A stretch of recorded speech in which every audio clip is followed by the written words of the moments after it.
Hello, and welcome back to On the Brick Road again.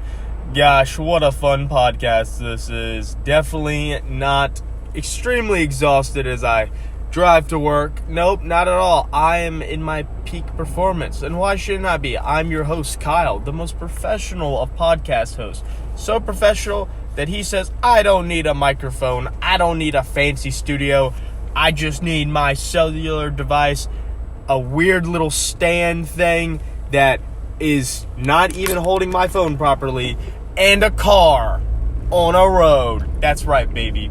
But anyways, all the technicalities aside, we got a fun topic today, because guess what? Today's topic is a controversy, if you will.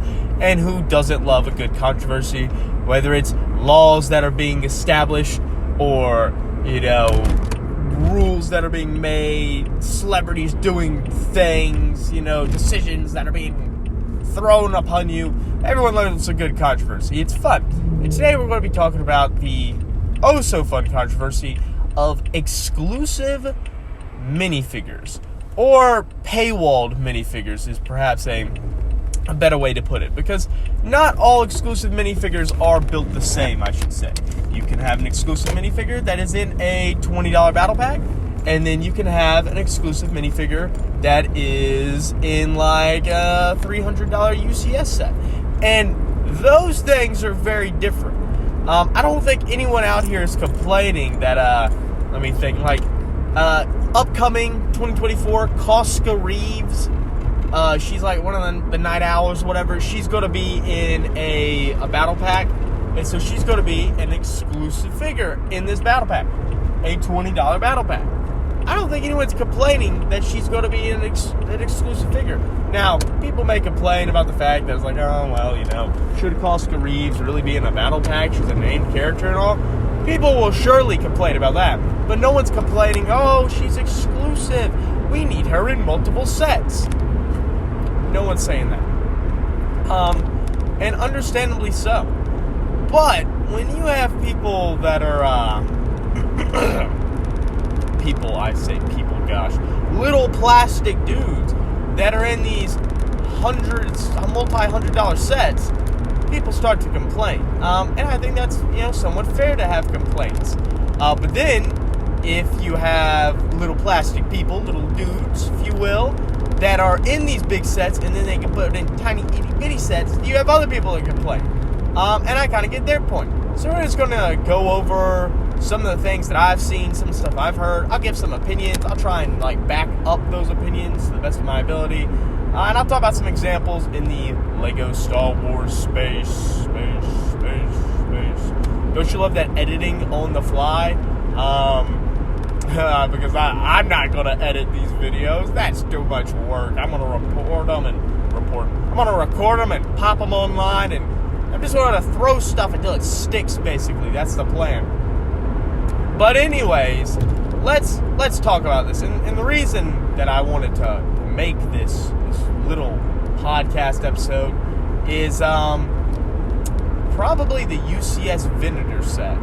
Because that set comes with this highly desired minifigure known as Captain Rex. I don't know if you heard of him. He's kind of an obscure character from Star Wars. He wasn't even in any of the major movies, but whatever. Anyways, he came in this set, and people were pissed because they're like, oh my gosh, here's this super cool exclusive figure that we wanted so bad, and we've only gotten one of them before, and it was a radically different version of Captain Rex, I would say. And that was so many years ago, and now you make him, and oh gosh, he's paywalled behind this UCS Venator, and the Venator instructions say he's an exclusive minifigure, so they're not going to make him, and everyone was just sad and upset. But then some people were like, well, this is kind of a treat for us that go the extra mile, and we buy the super cool big collector set. We kind of get something special out of it. And so I saw both arguments being made. And then they were like, oh yeah, by the way, we're going to release a microfighter with Captain Rex in it. People lost their marbles. Oh my gosh. It was like most people were saying, but whoa, we need him in a cheaper set. And then it seemed like everyone started to say, oh my gosh, this is crazy. This is madness. Oh man, I can't believe Lego would do this to us. Would put him in this cheap set after he was in an expensive set. I feel so betrayed. And it was crazy. It was anarchy. It was madness. It just seemed absurd. And then what really got me is the UCS X-Wing that just came out with the exclusive Luke Skywalker in his pilot outfit. They're making a mech. And the mech is supposedly not going to include this exclusive pilot minifigure. And people are like, oh my gosh, of course Lego's going to keep the original trilogy guy exclusive to the X-Wing, but they're not going to keep the Rex exclusive to the Venator. And I was like, what the heck? But don't you won't be able to have access to these minifigures? And wouldn't that, like, I don't know. Like, do you want them to be exclusive? Do you want people not to be able to get them? I don't know. It just seemed crazy. It seemed like madness. And I was really thinking on it more. And I'm like, has it always been like this? Or has it at the very least always been like this since I've been in the Lego space? Which I've been in the Lego space like my entire life to some extent by, not making content, but I was collecting stuff. I was, somewhat keeping up with the leaks. More so in the past few years than in the past. But I was thinking, I'm like, well, when the gunship, the Republic gunship, UCS Republic gunship, I should say, came out, there was some controversy with the minifigures because they're like, wow, they're not giving us anything special. Like, we aren't getting anything special with this UCS set. And so it seemed like a lot of people were kind of complaining they wanted exclusive minifigures. And Lego was like, oh, but we're not going to do that. Lego, one of the designers was like, yeah, we don't really want to put really sought after cool minifigures behind a paywall. And I'll go ahead and spill the beans. I agree with that. Like, I don't see like a reason to put these extremely sought after cool minifigures behind a paywall. I just don't see that, honestly. And Lego kind of was saying that, which is why they said the two minifigures in the gunship were kind of crappy. Now, to be fair, they kind of messed up because they let the fans vote on what should be in the gunship. So it's like, well, if the fans voted for something cool and exclusive, you should have just rolled with it at that point. If you didn't want to listen to them, why did you put out that vote? The point being, it just seemed like, a little bit of a crazy time with these decisions being made in regards to like what minifigures were going to be in big sets, which minifigures were going to stay in big sets, and it was just it was a bit hectic, I think. And then I started thinking though about a few other things. I was like, well, what about the UCS Star Destroyer? That has two exclusive minifigures. I never heard anyone complaining about that.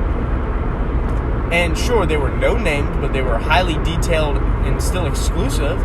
And then, what about the UCS, TIE Fighter with this exclusive guy?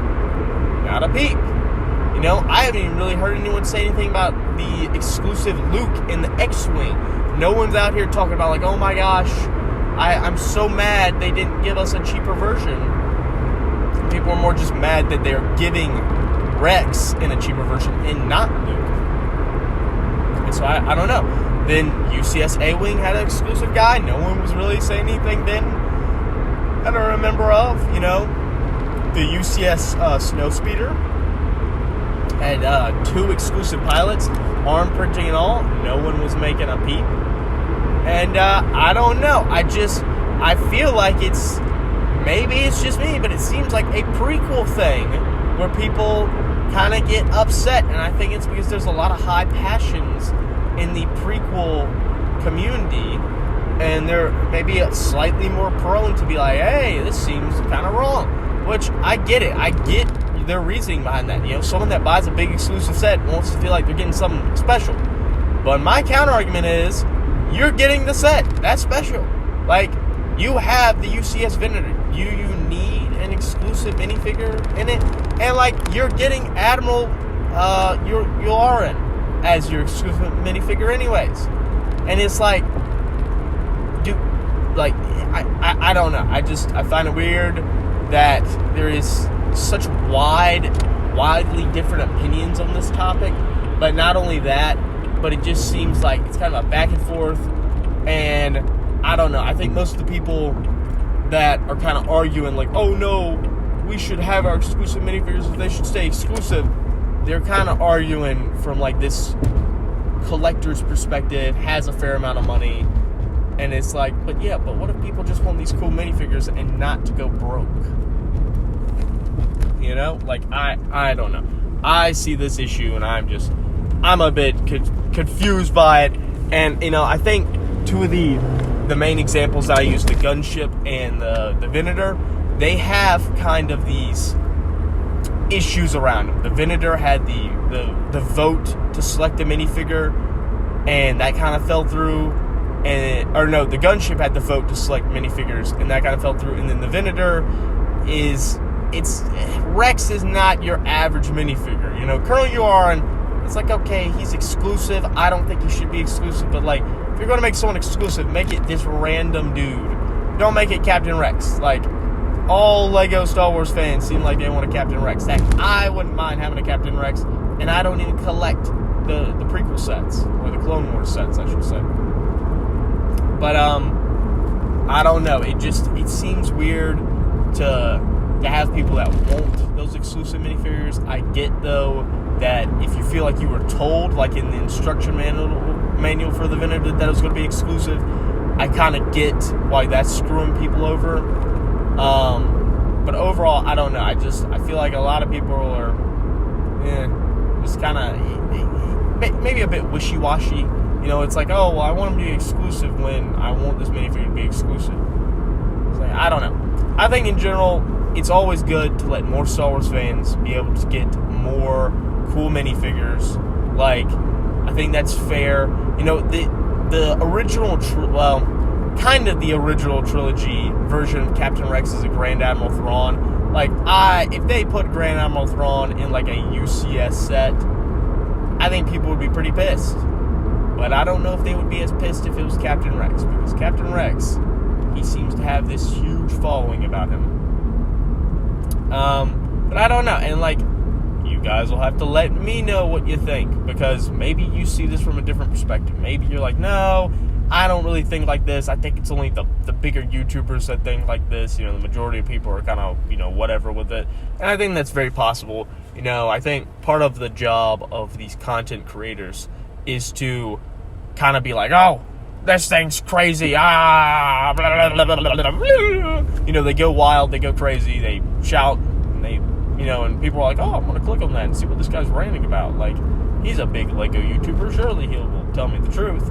But I don't know. Maybe it is good to have some exclusiveness.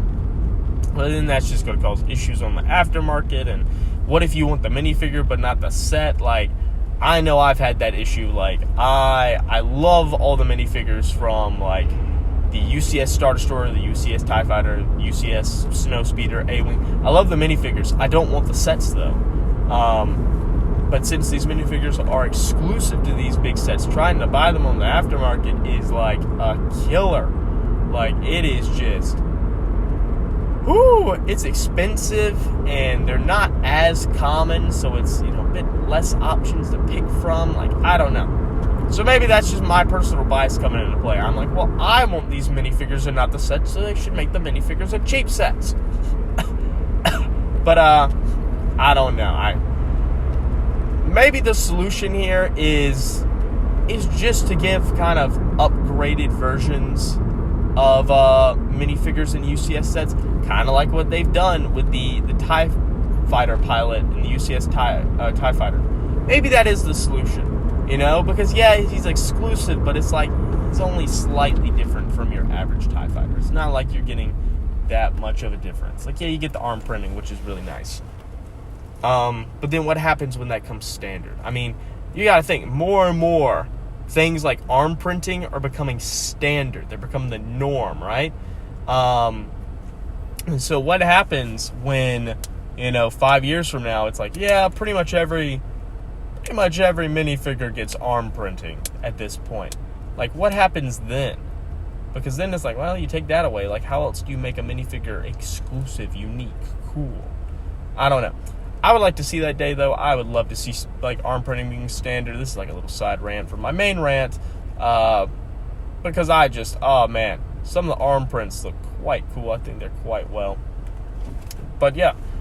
So, anyways, yeah, that is mainly my rant. I'm just, I think it's a big controversy in the Lego space of, like, oh, what should be exclusive, what shouldn't be exclusive, how should Lego handle that, what should they tell people, what should they not tell people. And, you're never going to make everyone happy. That's just a rule of thumb for life. You're never going to make everyone happy. But in this case, you really aren't going to. You're going to have a lot of people pissed no matter what you do. Because some people want to have something special and unique in a set. And then some people want everyone to be able to access, cool minifigures. And some people want certain unique minifigures to be exclusive and expensive. And others, they're like, well, no, that should never be a unique, expensive, paywalled minifigure. And so it's just such a wide variety. You're never going to be able to pick things out and make everyone happy. And that's just the way it is. Now, I think, as my final words, I think what Lego's doing with Captain Rex is the right thing to do. I don't think they should have put in the instruction book that it's like, oh yeah, no, he's exclusive. They shouldn't have done that. Even if it was true at the time, like, don't say something like that. Even if there's the slightest chance that it will not be exclusive in the future. Like, no one would care about them not saying it was exclusive in the book, but everyone's going to care that they said it was exclusive because now Rex will not be exclusive. So yeah, really just, I don't know. I think Rex is one of those minifigures, though, that you really cannot put behind a paywall.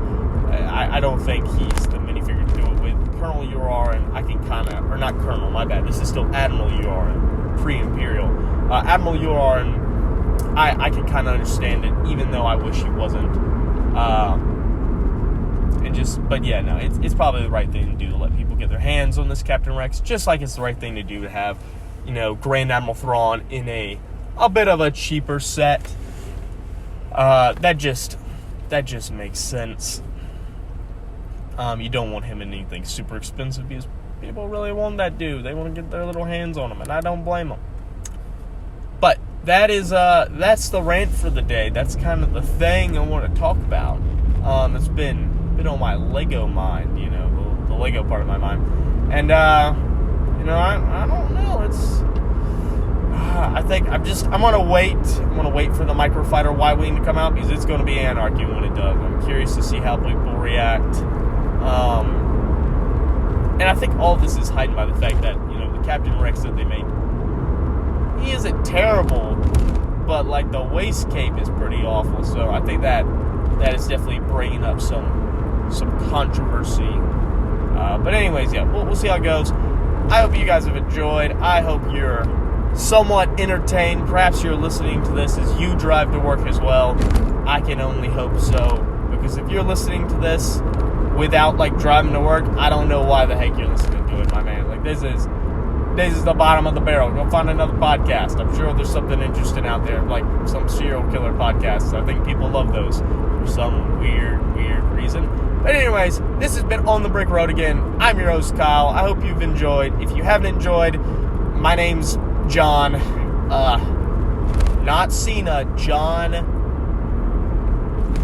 Peterson. Yeah, John Peterson. If it was a bad podcast, that's who you say was the bad host, not me. But anyways, have a good one, folks.